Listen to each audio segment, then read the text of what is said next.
Class 12th।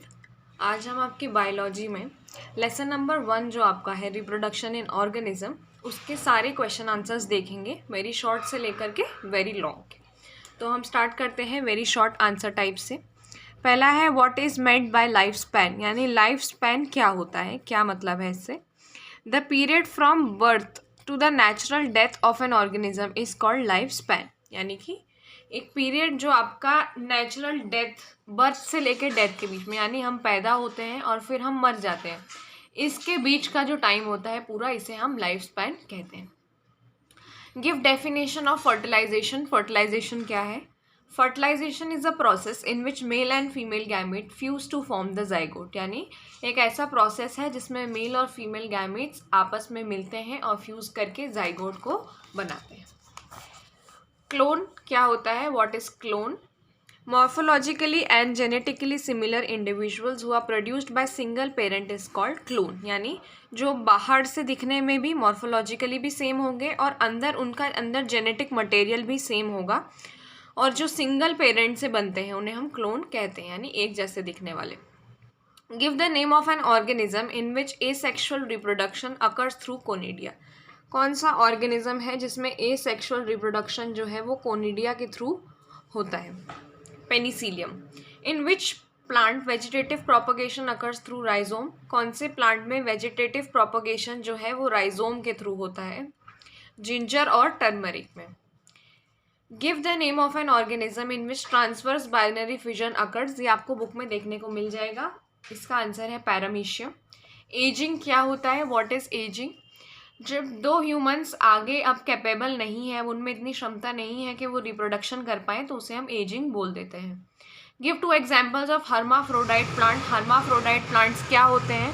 Cucurbit and coconut are hermaphrodite plants. By which plant part reproduction is present in Bryophyllum. हाँ, ये Bryophyllum आपको book में भी दिखेगा। इसमें एडवेंटिशियस रूट्स होती हैं जो इसकी लीव्स में से निकलती हैं छोटी छोटी, उससे इसका रिप्रोडक्शन होता है। Which type of asexual reproduction is present in Oxalis by bulbis? Give the name of an organism which reproduce asexually by gamule formation. तो gamule भी उसमें दिखेगा, स्पॉन्जिला में होता है। स्पॉन्जिला हमें फाइलम पॉरीफेरा में मिलता है। Name the spores which contain flagella. Zoospore के पास फ्लैजिला होता है जो उसे मूव करने में हेल्प करता है। Reproduction is an important biological process. Why reproduction ज़रूरी क्यों है? To make a continuity of any species, यानी किसी भी स्पीशीज़ के लिए जारी रहने के लिए रिप्रोडक्शन बहुत ज़रूरी है। शॉर्ट आंसर टाइप पर आते हैं। Which is a better mode of reproduction, sexual और एसेक्सुअल? वाई? ये NCERT आपकी बुक में है पीछे। तो दोनों में से कौन सा मोड, सेक्शुअल या एसेक्सुअल, बेटर होता है और क्यों? Sexual mode of reproduction is better because it is by parental reproduction. Sexual better है क्योंकि उसमें दो पेरेंट्स इन्वॉल्व है। And it introduces variation among offspring, यानी जो भी बेबीज पैदा होते हैं, ऑफस्प्रिंग पैदा होते हैं, उसमें वेरिएशन देता है, ये डिफरेंस देता है। And their parents due to crossing over and recombination during gamete formation by meiosis. तो मियोसिस की प्रोसेस के टाइम पर जब गैमीट फॉर्मेशन होता है तो उसमें क्रॉसिंग ओवर और रिकॉम्बिनेशन, जो हमने आगे के चैप्टर्स में पढ़ा हुआ है, उस वजह से जो ऑफस्प्रिंग होते हैं और जो पेरेंट्स होते हैं उनमें डिफरेंसेस आते हैं, वेरिएशंस आ जाते हैं। Why is the offspring formed by asexual reproduction refer to as clone? हमने अभी पढ़ा क्लोन क्या होता है, जो सिमिलर दिखते हैं। तो एसेक्सुअल से जो ऑफस्प्रिंग होते हैं उन्हें क्लोन क्यों कहा जाता है?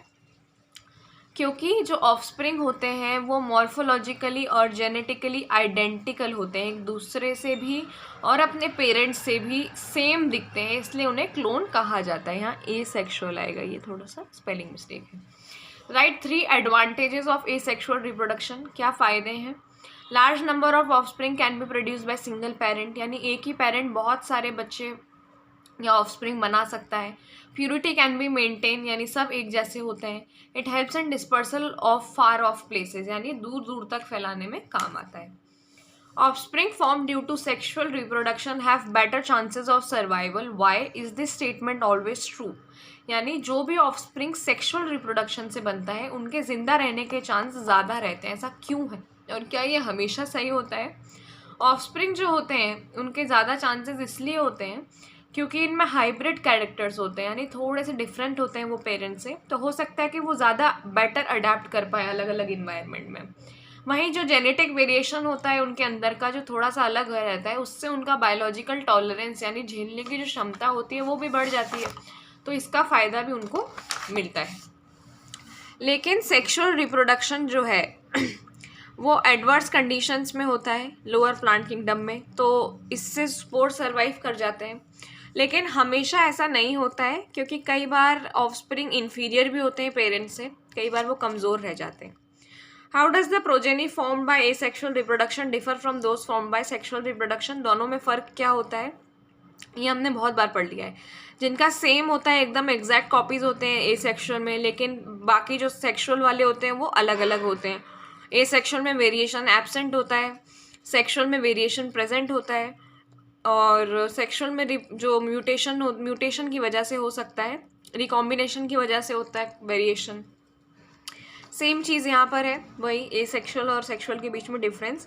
एक क्वेश्चन इसमें अलग है कि वेजिटेटिव रिप्रोडक्शन को हम एसेक्सुअल क्यों मानते हैं? क्योंकि वेजिटेटिव में भी यूनिपेरेंटल यानी एक ही पेरेंट का रिप्रोडक्शन होता है, उसमें गैमीट्स और सेक्स सेल का कोई इन्वॉल्वमेंट नहीं होता है, सेल डिवीजन और रिडक्शनल डिवीजन नहीं होता है। वेजिटेटिव प्रोपेग्यूल सोमैटिक सेल होते हैं, जेनेटिक सेल नहीं होते हैं। वेजिटेटिव प्रोपगेशन क्या होता है, दो सूटेबल एग्जाम्पल देना है। जो प्लांट्स में वेजिटेटिव प्रोपग्यूल्स होते हैं, जैसे रनर, राइजोम, सकर, कुछ एक्स्ट्रा चीज़ें निकली होती हैं जो कैपेबल होती हैं, इतनी क्षमता रखती हैं कि वो नए ऑफस्प्रिंग बना देंगी वेजिटेटिव प्रोपगेशन से। तो as formation of these vegetative propagules does not involve both the parent. अब क्योंकि इनको बनाने में दोनों प्लांट की ज़रूरत नहीं लगती है, process is involve is asexual, तो जो प्रोसेस इन्वॉल्व है वो एसेक्सुअल है।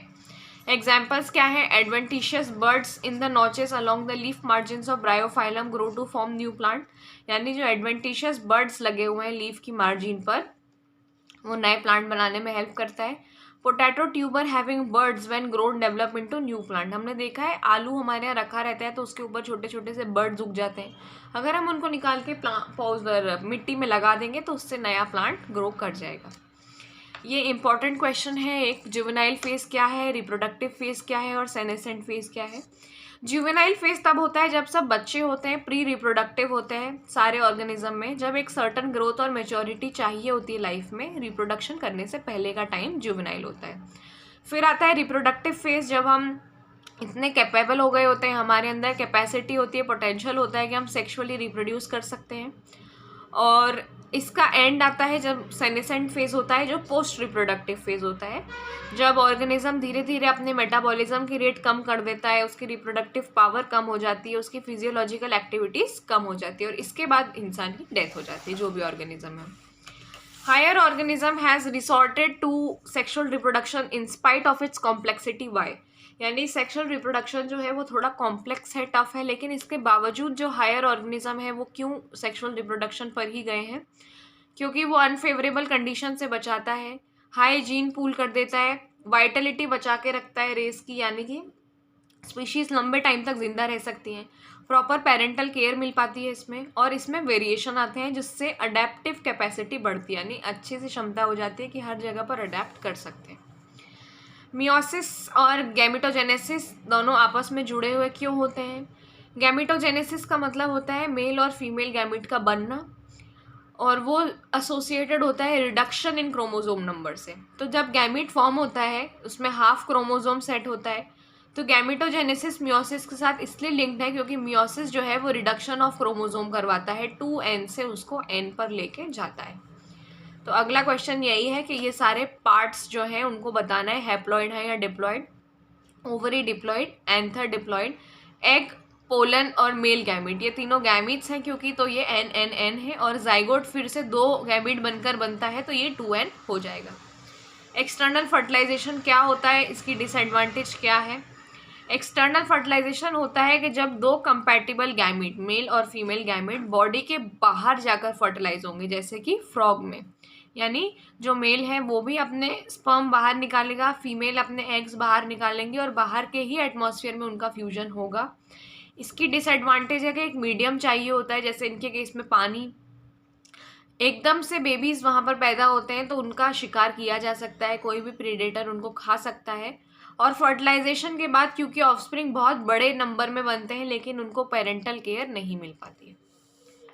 रिप्रोडक्शन असेंशियल क्यों है, ये अभी हमने कर लिया है, क्योंकि ये मेंटेन करके रखता है हमारी स्पीशीज़ को। आफ्टर सर्टन पीरियड सारे ऑर्गेनिज्म मर जाते हैं, लेकिन जो उनके रिप्रोडक्शन की वजह से ऑफस्प्रिंग बने होते हैं, उसकी वजह से हमारे अर्थ पर लाइफ कंटिन्यू चलती रहती है। ज़ूस्पोर और जाइगोट के बीच में डिफरेंस क्या है? ज़ूस्पोर एंडोजीनस, अंदर से बनने वाले, एसेक्सुअली प्रोड्यूस्ड यूनिसेल्यूलर यानी एक ही सेल वाले, नेकेड जिनके ऊपर कोई कवरिंग नहीं होती है, और मोटाइल यानी मूव करने वाले स्पोर्स होते हैं जिनके पास 1 या 2 फ्लैजिला होते हैं। ये N या 2N दोनों हो सकते हैं। ये डिस्पर्सल में पार्ट लेते हैं। जबकि जाइगोट 2N होता है जो मेल और फीमेल गैमीट से बनता है। ये हमेशा डिप्लॉयड होता है और इसका डिस्पर्सल में कोई रोल नहीं होता है। Differentiate between gametogenesis and embryogenesis क्या है दोनों का डिफरेंस? गैमिटोजेनेसिस गैमीट का बनना होता है मियोसाइट्स से, और एम्ब्रियोजेनेसिस एम्ब्रियो का बनना होता है जाइगोट सेल से। ये एक प्री फर्टिलाइजेशन इवेंट है, ये पोस्ट फर्टिलाइजेशन इवेंट है, यानी इन दोनों इवेंट्स के बीच का एक इवेंट होता है जिसे फर्टिलाइजेशन बोला जाता है। ये रिप्रोडक्टिव ऑर्गन्स के अंदर होता है, ये बाहर होता है। इससे हैप्लॉइड गैमिट बनता है, इससे डिप्लॉइड एम्ब्रियो बनता है। Cell division during gametogenesis is meiotic और ये माइटोटिक होता है, ठीक है, ये एम्ब्रियोजेनेसिस के टाइम पर। तो अब हम स्टार्ट करते हैं लॉन्ग आंसर टाइप। इसमें सबसे पहला है कि ग्राफ्टिंग क्या होती है, मेथड क्या है। तो वेजिटेटिव रिप्रोडक्शन जो होता है ये एक ऐसा प्रोसेस है जिसमें मल्टीप्लिकेशन होता है, in which a portion of fragment of plant body functions as propagate. यानी कोई भी प्लांट बॉडी है, जैसे ये एक स्टेम है, तो इसका एक पार्ट अगर हम कट कर लें तो इसका जो इतना सा पार्ट है ये प्रोपोगेट बनाता है और नए इंडिविजुअल में बन जाता है। तो ग्राफ्टिंग इसका एक टाइप होता है। तो इससे प्योर वैरायटी आ जाती है और प्रोडक्शन बढ़ जाता है। ये बहुत सिग्निफिकेंट मेथड है जिसको हम आजकल बहुत यूज़ करा जा रहा है, सबसे ज़्यादा रोजेस और मैंगोज़ के लिए। हमने देखा है रोज़ जो होता है अगर हम उसकी कलम काट के लगा देते हैं तो वो उससे उग जाता है, यही ग्राफ्टिंग होती है।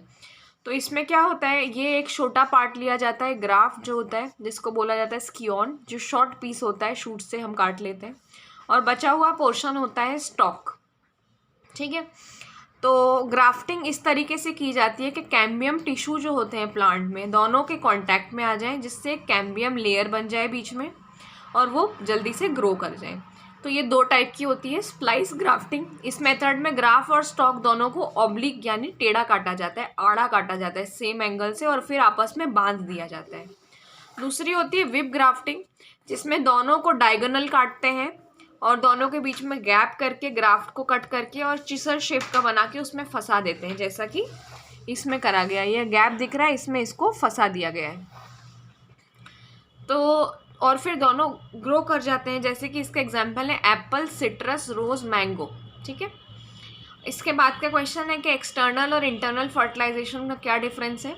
एक्सटर्नल में एक्सटर्नल यानी बाहर के इन्वायरमेंट में फ्यूजन होता है, इसमें बॉडी ऑफ फीमेल के अंदर होता है।